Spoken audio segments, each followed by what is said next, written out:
এখন আমাদের মেয়াদে একটি অত্যন্ত গুরুত্বপূর্ণ সন্ধিক্ষণে উপনীত হয়েছে। আমাদের সরকারের উপর ন্যস্ত দায়িত্ব ছিল মূলত তিনটি: হত্যাকাণ্ডের বিচার করা, একটি জবাবদিহিমূলক ও কার্যকর গণতান্ত্রিক ব্যবস্থায় উত্তরণের জন্য প্রয়োজনীয় সংস্কারের আয়োজন করা এবং সুষ্ঠু নির্বাচনের মাধ্যমে নির্বাচিত সরকারের কাছে ক্ষমতা হস্তান্তর করা। আমরা জুলাই গণঅভ্যুত্থানকালে তৎকালীন ফ্যাসিস্ট সরকারের নির্দেশে সংগঠিত হত্যাকাণ্ডের বিচার কাজ এগিয়ে নিয়ে যাচ্ছি। এই বিচারের উদ্দেশ্যে গঠিত আন্তর্জাতিক অপরাধ ট্রাইব্যুনাল তাদের প্রথম রায় শীঘ্রই দিতে যাচ্ছে।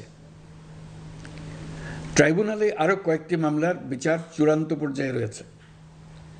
সাধারণ ফৌজদারি আদালতগুলোতেও জুলাই হত্যাকাণ্ড সম্পর্কিত কিছু বিচার কাজ শুরু হয়েছে।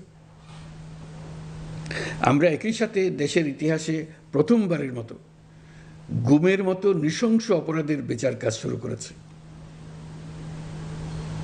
আমি আনন্দের সঙ্গে আপনাদের জানাতে চাই যে সংস্কারের ক্ষেত্রেও আমরা ব্যাপক অগ্রগতি অর্জন করেছি।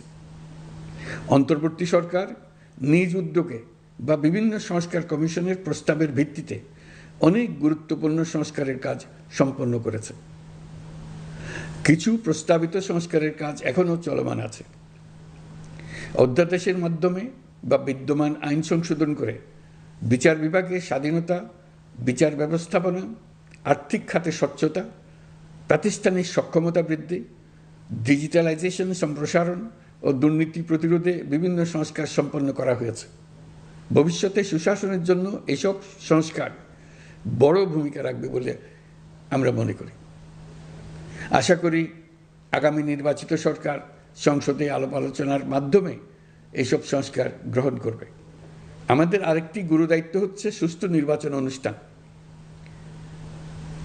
আমি ঘোষণা করেছি যে আগামী ফেব্রুয়ারির প্রথমার্ধে জাতীয় সংসদ নির্বাচন অনুষ্ঠিত হতে যাচ্ছে। এই নির্বাচন উৎসবমুখর, অংশগ্রহণমূলক ও সুষ্ঠুভাবে অনুষ্ঠানের জন্য আমরা সব প্রস্তুতি গ্রহণ করছি। আমাদের উপর অর্পিত দায়িত্ব আমরা সঠিকভাবে পালন করার জন্য সর্বাত্মক চেষ্টা করে যাচ্ছি।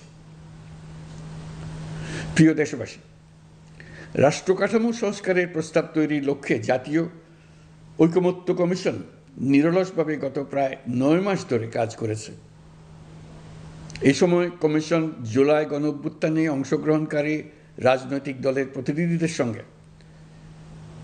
দীর্ঘ আলাপ আলোচনা করেছে।